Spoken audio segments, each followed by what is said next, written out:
Yes. I had a question about right to shelter.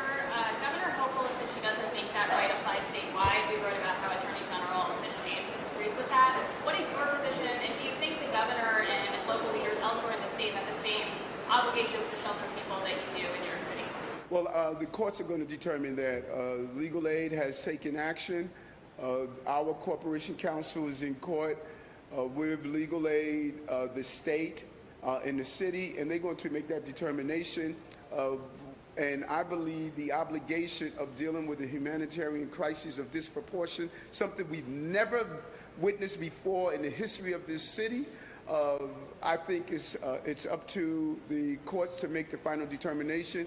And I was looking over the history of immigration and migration to our city, and back during the time, there was one year when we had 1.3 million people that came through through Ellis Island, and we were able to absorb all of them, those 1.3 million. The reason we were able to absorb them is because each one that came through had the right to work. The reason we're having a challenge right now with 101,000 people, because we're telling them they don't have the right to work.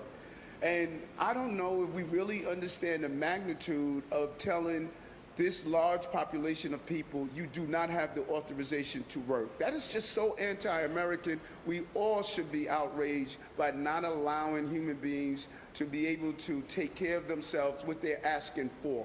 And so I think this is a national and statewide issue that has been unjustly dropped into the lap of New York City residents. We only make up 0.05 of the land mass in New York State. 0.05. That's what we make up. Yet we are housing over 99% of the migrants. That's just unfair to New York City. Morning, Mr. Mayor. Just to go back to the previous question, in the court filings this week from the state, they were specifically described as a decision by the city to allow migrants to sleep. I didn't hear you. I'm hearing the nice sounds of jackhammers. That means we're building. In the court filings earlier this week, the state specifically described it as a decision by the city to allow migrants to sleep outside of Roosevelt hotels. Your administration is thinking that there were no shelter beds, but was it deliberate to, like, a deliberate decision to have migrants sleep outside of Roosevelt? Okay, I think I heard you. And first I want to do a correction. Thanks to Charles. We have to spend $3.4 billion to draw down on the $1 billion that the governor and the state lawmakers put in place. What people don't understand, part of people did an analysis of, well, you had beds that were vacant. What they're not, that's a little dishonest in what people looked at. Laws require us to have a certain number of beds open for a particular population of domestic violence and others. You know, we have to have a certain level of beds that are open in our homeless system. So when people stated, well, you should have just filled those beds up and just ignore what the requirements are, that was wrong. So any given time, our homeless system, there's a number of beds that we have to leave open in case of emergencies, and that's what the commissioner was attempted to share, and the information is right there. So we're not going to violate the law. We're going to follow the law. I'm very clear on that. And there was never a desire to have anyone sleep outside. The dam burst. I don't know how to get it clear. We, for a year and 8 months, no one was sleeping on our streets.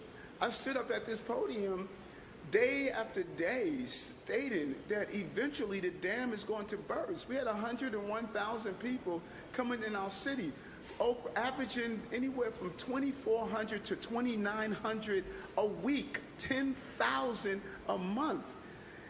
We didn't think the dam was going to burst eventually. And so when people do an analysis and say for 2 days people slept outside the Roosevelt, I'm asking them to go to other cities. In other cities, people are sleeping in police stations. People are sleeping on the streets, around churches. Children are sleeping outside.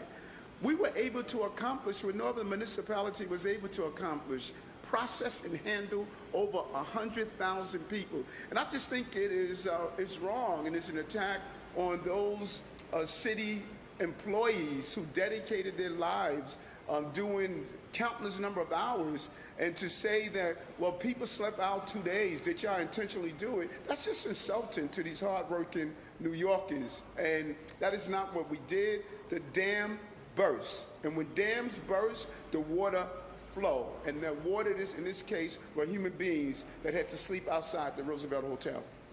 Mr. Mayor, you used an order for city employees to remove TikTok off their electronic devices. Yes. First question, did you do so? And also, why was it? Did I do? Did you remove TikTok from your electronic devices? You ordered the city employees to remove TikTok, and why was this important? Well, the mandate came down from our from me through our chief technology officer, and that includes me. I'm not above the rules and regulations that all city-owned devices cannot use TikTok. We are in the process of meeting with the TikTok executives to engage in a conversation. It was a cybersecurity risk for us, and although we have been free for the most part, of getting cybersecurity attacks, it is a constant threat. It's a constant threat, and much of that threat is coming from outside the country, of trying to infiltrate our systems and really impact our data. And we need to protect New Yorkers' data, and the cybersecurity leader, Matt Frazier, stated that this is an issue we must resolve.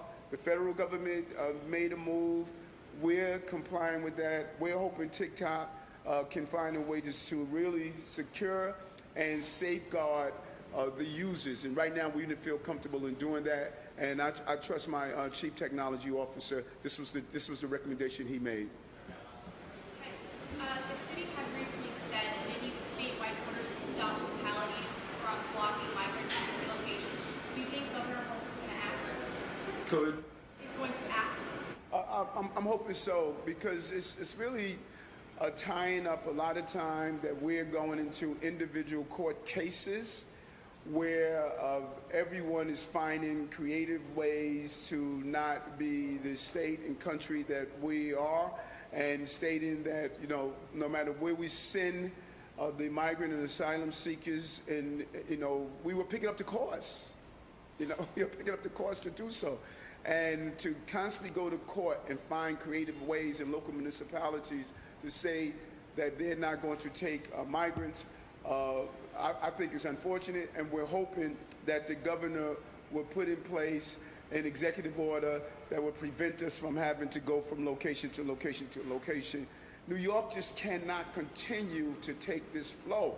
And, all I can say is I'm hoping people can imagine what it's like to every week come up with housing, from 25 to almost 3,000 people, finding new places, sporting fields, recreational centers, hotels.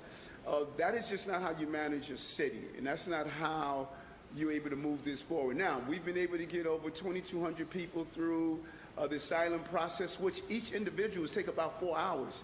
We built out an amazing system with pro bono attorneys. Our corporations and law firms have joined us. I cannot thank them enough, but the flow is not sustainable.